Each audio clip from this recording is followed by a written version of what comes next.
dará ao Senhor. A Ele a honra, a glória, a majestade, o louvor. A Ti pertence o domínio, Deus, pelos séculos dos séculos. Quem crê que o Senhor, que Ele é o Senhor da tua vida, que Ele é o teu Deus, diga amém. Diga eu creio. Glória a Deus. Pode se assentar, meu querido.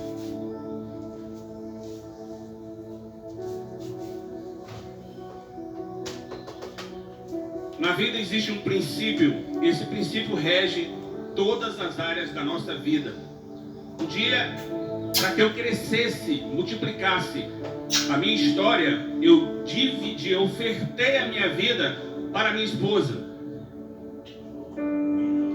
Diga para a pessoa que está do seu lado: se você quiser multiplicar, você precisa entregar a tua vida. Amém? No que entregamos a nossa vida para Jesus, Ele multiplicou a nossa vida em muitas bênçãos. Amém, queridos? Em Eclesiastes, no capítulo 11, a palavra de Deus diz assim: lança o teu pão sobre as águas, e depois de muitos dias você tornará a encontrá-lo. Alguém disse que quando você lança um pão sobre as águas, se você for procurar esse pão depois, como é que ele está, irmãos? Ele está inchado, grande. Ele não é mais o mesmo pão. A palavra do Senhor também diz: reparta o que você tem com 7. Diga bem alto: reparta. Olha o irmão que está do seu lado, diga: reparta.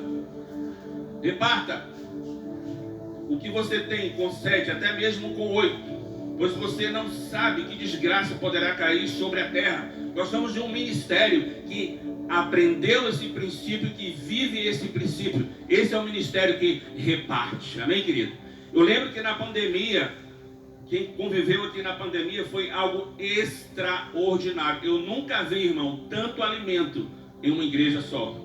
Como o povo de Deus repartiu a sua vida. Era quase surreal a quantidade de alimento que o Senhor levantou naquele tempo de escassez, muitos sem trabalho. Pode ter certeza, muitos irmãos aqui estão colhendo na sua vida o fruto da sua fidelidade.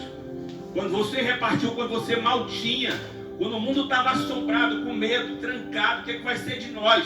Muitos cristãos, inclusive não só esse ministério, mas muitos homens de Deus e mulheres de Deus, se levantaram dizendo: nós vamos fazer a nossa parte, nós vamos alimentar o povo.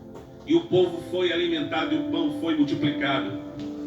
E aí, para encerrar esse texto, a palavra de Deus diz lá em Eclesiastes, no capítulo 11, no versículo 4: quem fica observando o vento não plantará, e quem fica olhando para as nuvens, ele não vai colher. Então, querido, em todo tempo, diga em todo tempo, é tempo de plantar. Eu planto quando eu busco a face do Senhor. Eu planto quando eu desenvolvo o meu talento para Deus. Eu planto sim quando eu lanço a minha semente também financeira. Eu era um jovem, irmão, de 19 anos mais ou menos. Estava afastado por licença médica da Vale do Rio Doce. Era um funcionário federal, bem novo. Estava voltando para Jesus. E lembro que eu saquei o meu salário inteiro naquela tarde, lá no Banco do Brasil, em São Luís do Maranhão. E eu estava caminhando pela chamada Rua Grande, a rua principal de lá. De repente eu ouvi louvores, ouvi cânticos.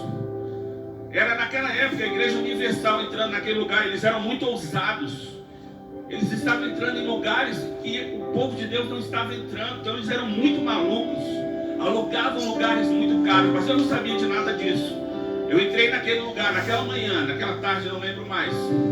De repente aquele pastor começou a pregar. Eles estão ameaçando tomar o prédio. O prédio não é o nosso caso aqui, tá, irmãos? A gente está com o aluguel atrasado, irmãos, vamos orar.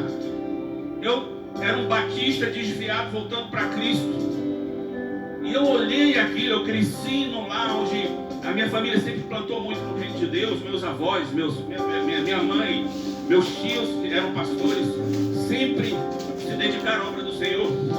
E eu ouvi aquilo. Eu disse: o quê? Eu lembro do meu coração, eu estava com uma estafa, irmãos, até com esgotamento de trabalho. Nem sabia o que eu estava fazendo direito. Mas eu disse: o quê? A igreja do Senhor não vai fechar. Mas eu peguei praticamente todo o meu salário e plantei naquela igreja. O negócio foi tão sério que minha mulher e minha mãe foram no outro dia lá atrás do pastor. Olha, ele está bem dodói.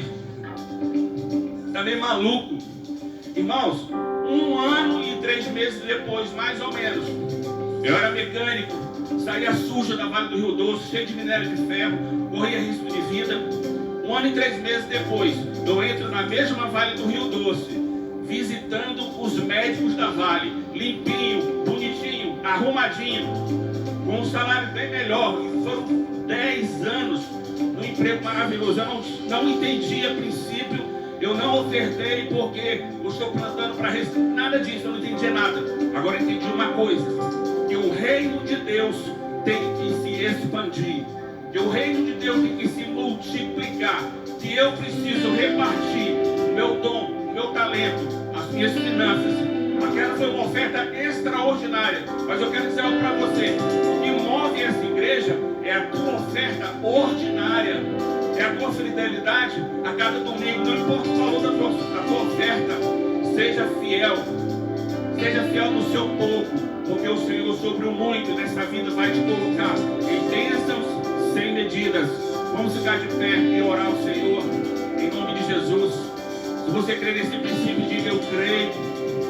Não fique esperando as coisas melhorarem. Sirva a Deus nessa igreja, sirva com o seu dom, com o seu talento, e sirva também com a sua semente, porque ela abre portas para a sua vida. Amém? Pai, nós declaramos agora, Pai, consagra dízimos e ofertas, e que o Senhor possa multiplicar na vida de cada um dos seus filhos, fazendo um milagre que cada um veio nesta manhã buscar.